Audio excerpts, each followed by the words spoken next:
आपको ध्यान हो कि कभी कहीं आक्रमण हो और जब सुरक्षा के लिए कोई टीम आती है तो सबसे पहले किसे उठाती है? कोई आक्रमण हुआ है, कुछ लोग मर गए, कुछ लोग घायल हो गए, कुछ सैनिक जो भी मान लीजिए, तो सबसे पहले जो रेस्क्यू टीम आती है वो किसको उठाती है, किसको हेल्प करती है?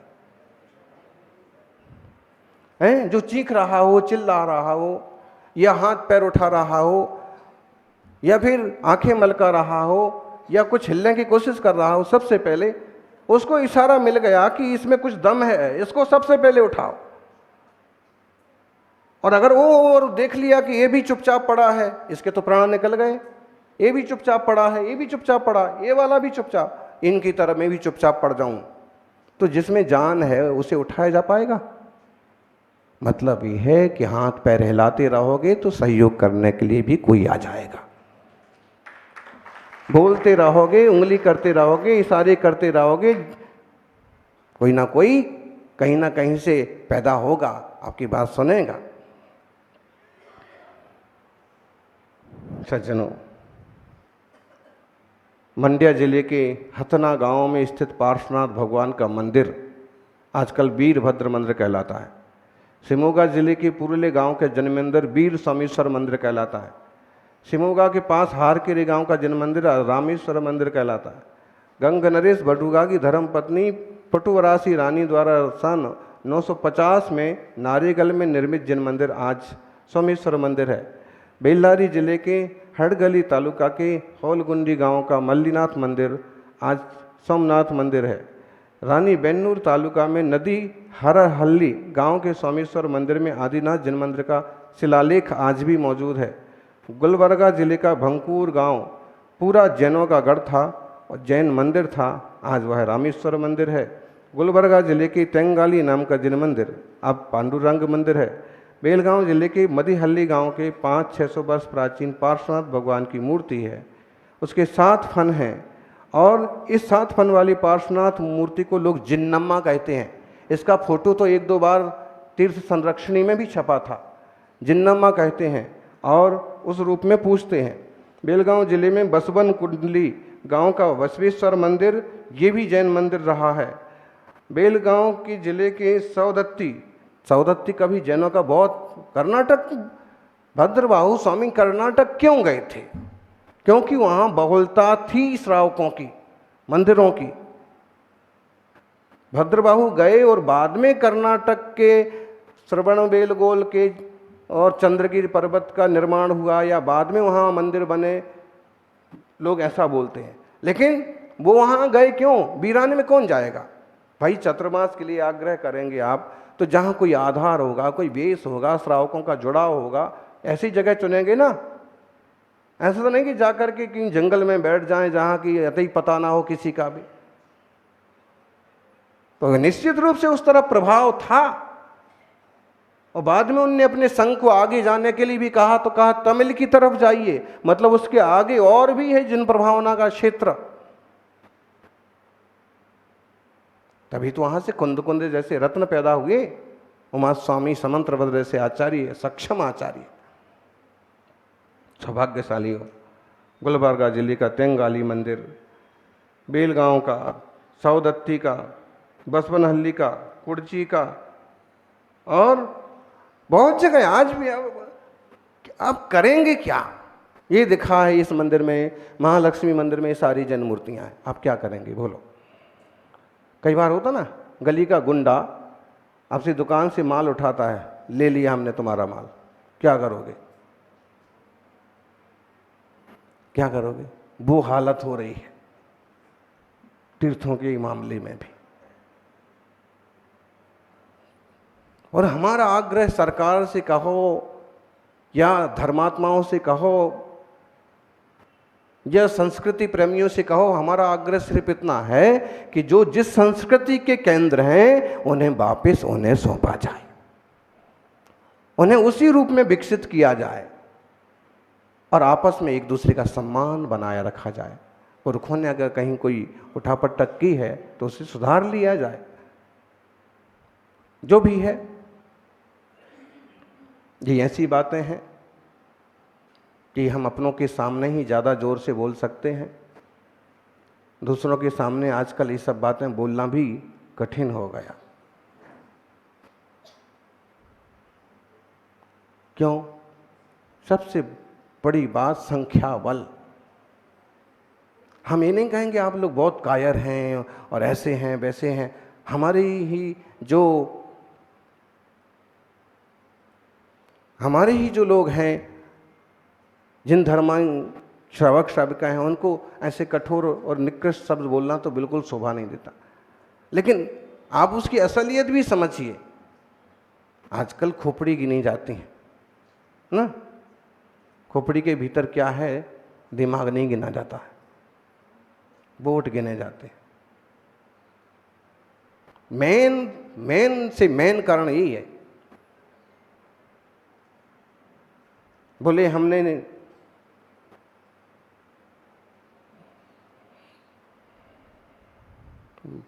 उस समय के गुजरात के मुख्यमंत्री से बात की। उन्होंने कहा भाई तुम हो कितने? सुनने में थोड़ा खराब लग जाएगा, लेकिन वो भी असल बात ही बोल रहे हैं और वो अपनी चिंता भी बोल रहे हैं कि मैं अगर तुम्हारे पक्ष में खड़ा हो जाता हूं तो मेरी तो सारी सीटें खत्म हो जाएंगी। उसे अपने सत्ता की चिंता है। माना कि तुम्हें अपने धर्म की चिंता है, लेकिन उसे भी तो अपनी एक चिंता है। ऐसे में या तो संख्या बल, जनबल,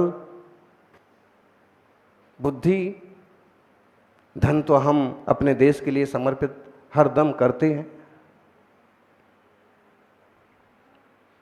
जो भी है,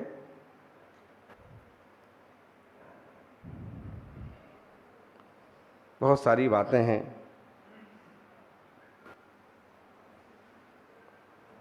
और हम तो अक्सर ऐसे कहते हैं कि धर्म से है प्यार तो हर पल ये कहना चाहिए, हम रहें या ना रहें जिन धर्म रहना चाहिए।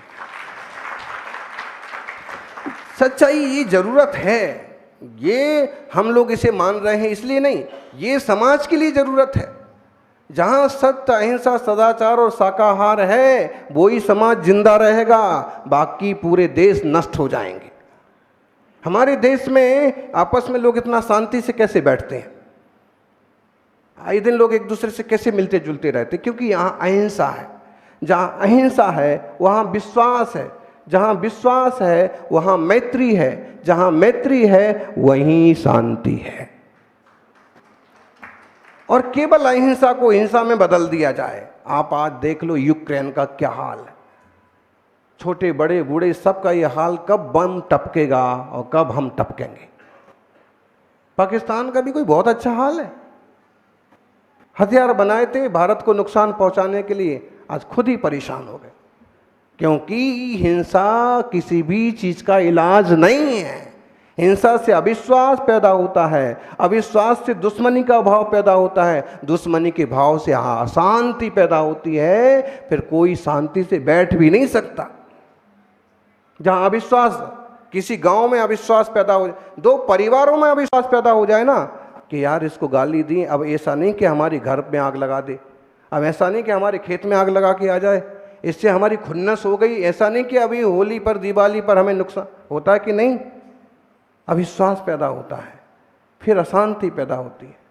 इसलिए ये जिन धर्म का जीवंत रहना जरूरी है कि इसके बल पर पूरी दुनिया में अहिंसा जिंदा रह सकती है, सदाचार और शाकाहार जिंदा रह सकते। जब हर काम समाज के लिए करते हैं तो हमें ध्यान रखना चाहिए कि हम सबका सहयोग करें। जो समाज की सेवा में जुड़े हुए लोग हैं उनका सहयोग करें। अभी जम्बू कुमार जी को देख करके हमने अशोक जी से कहा कि आपकी तरह सरल हैं। बड़ा अच्छा जवाब दिया। बोले महाराज जी, समाज के काम करते वक्त सहज और शांत ही रहना चाहिए। जो लोग सहज और शांत रहेंगे वो समाज के काम करते वक्त भी करते जाएंगे, और जो अकड़ू बनेंगे, ऊंचा नीचा करेंगे, तो या तो ठोकर खाएंगे या फिर समाज को नुकसान पहुंचाएंगे। इसलिए शालीनता से, गंभीरता से काम करते चलो। आपके हिस्से में जो कुछ आता है आप उसे निभाते चलो। और समर्थ बनो। समर्थ की विश्व में कोई उपेक्षा नहीं करता। आज देश शक्तिशाली है तो ब्रिटेन में भी भारतीय राज करता है, कनाडा में भी भारतीय मंत्री बन जाते हैं, विदेशों में भी बंडर सीमेंट बिकता है, मार्बल बिकता है। आप सक्षम है, देश सक्षम है तो, और देश कमजोर हुआ तो भाई आपके समाज की, आपके पुरखों की साख क्या है? आज की स्थिति में देश की साख काफी अच्छी है, और इसी तरह से हमें अपने समाज की साख, सामर्थ्यवान जो होते हैं उन्हें कोई नहीं नकारता, और पूरे जैन समाज को एक मुट्ठी होकर के सामर्थ्यवान बनने की जरूरत है। क्या बात है कि मसले नहीं निपटाए जाते हैं। शिखर जी वाले लोग, शिखर जी के मुद्दों को लेकर के आमने सामने बैठो, ठीक से बात करो, निपटाओ। शिरपुर वाली बात, अब कुछ हठाग्रही लोग जबरदस्ती झूठे झूठे हैं। पिछले चतुर्मास में एक पत्रिका आई और उनमें बहुत से प्रसिद्ध दिगंबर तीर्थों के नाम लिख करके लिख दिया, ये भी हमारा तीर्थ, ये भी श्वेतांबर तीर्थ, ये भी। अरे भाई, वर्षों से, हजारों वर्षों से पूजा हो रही, वीतराग निर्ग्रंथ मूर्ति है, तुम जबरदस्ती उंगली क्यों करते हो? पहले इसमें लिखते हो, फिर कोई झूठा चिन्ह लेकर के अदालत में पहुंच जाते हो, फिर वर्षों वर्षों के लिए उलझा के रख देते हो। शुरुआत ऐसे ही होती है, जरा सी एक बोली लेंगे, लेकिन उनसे भी आग्रह है। महावीर स्वामी ने हमें निष्ठा सिखाई है, वात्सल्य सिखाया है, छल कपट नहीं सिखाया। थोड़ा आपस में गंभीरता से मिलजुल करके काम करें, और हम न्याय देने वाले लोग हैं, हम न्याय करने वाले लोग हैं, और वो लोग हैं कि न्यायालय में खड़े हो जाएं तो फैसला हमारे अनुसार हुआ करते थे। लेकिन अपनी इतनी फजीती करवा ली कि हम ही खुद ही अदालतों में जूते घिस रहे। जैनों को अदालतों में, न्यायालय में जाने की क्या जरूरत पड़ी? जो सारी दुनिया का न्याय करता है वो अनेकांतवाद आपके पास है, तो मैं किसी के और के सामने भीख मांगने की क्या जरूरत है? इस अनेकांतवाद, इस स्यादवाद के बल पर अपने निपटाओ ना। गजब तो तब होता है कि जब दिगंबर जैन मंदिर के, बल्कि उसी एक मंदिर के दो ट्रस्टी, दो पार्टियां आपस में कोर्ट में पहुंच जाती हैं। इनसे बेवकूफ और कोई होगा? भाई, दो भाई घर में लड़ जाएं, घर में लड़ लो, सड़क पर तमाशा दिखाओगे?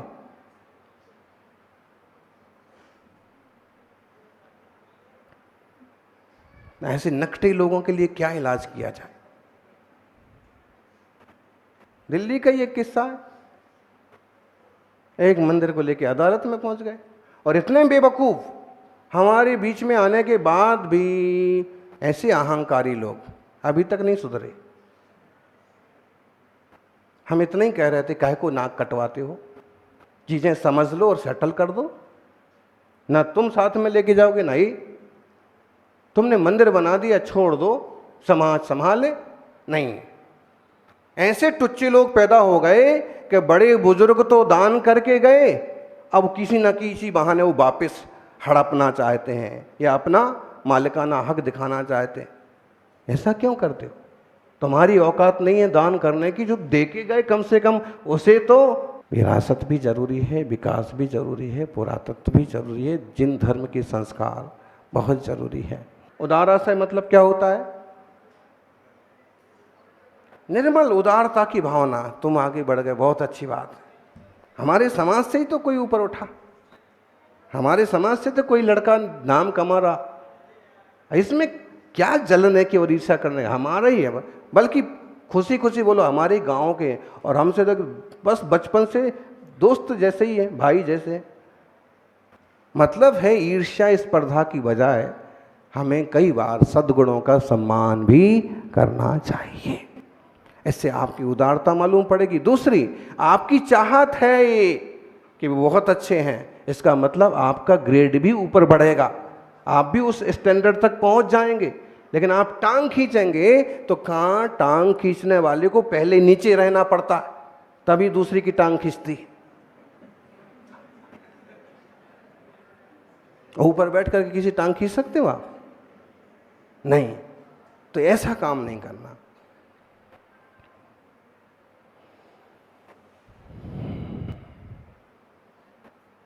जो भी है,